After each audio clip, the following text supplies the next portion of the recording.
Hello, in today's video we will be discussing about Alexander the Great. In today's world, Alexander the Great is shown as a great leader and conqueror, but in reality he's not one of those. Today we will be debunking this myth once and for all and prove that he was a cruel and a not so great person. Before I debunk this myth, please like and subscribe. I will highly appreciate it and it will help me out a lot. Alexander was born in 356 BCE in Macedon, also known as Macedonia. His father was Philip II, who had conquered Greece.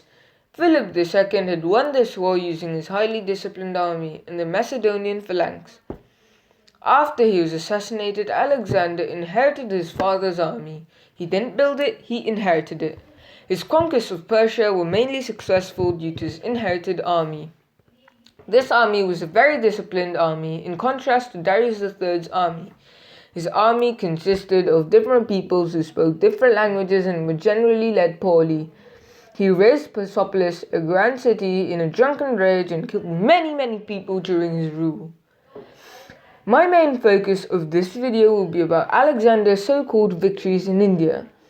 Alexander is also shown as a great leader and conqueror in Indian school textbooks. You may ask why this myth is shown in India. A lot of India's historians are corrupt who idolize the Western world as messiahs and dare not research about Alexander. In 326 BCE, Alexander fought the Battle of Hydaspes, also known as the river Jhelum, against Porus, who in India is called Purushottam.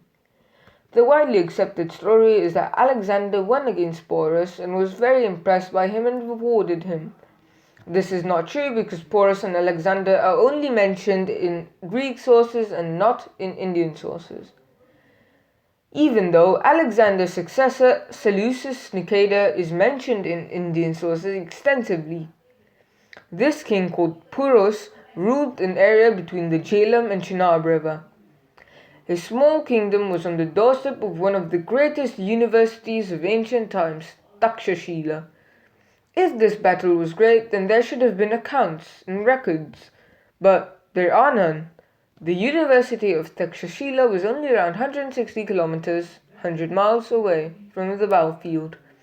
In this university, there were many different professors with different areas of expertise. How come did they not even notice this great battle? In the Greek version, Alexander defeated Porus and was very impressed with him, spared his life and returned his kingdom. This is very contradictory because this Alexander was the same Alexander who chased King Darius III till his death. How did he have such a change of heart? A cruel ruler becomes a merciful one.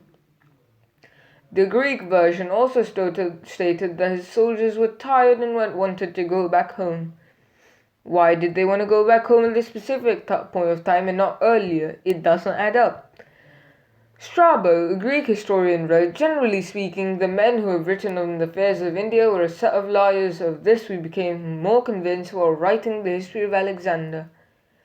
Porus was probably a border chieftain or a minor king in reality, and what probably happened is that Porus defeated Alexander, who got grievously injured and retreated to Babylon, where he died of his injuries.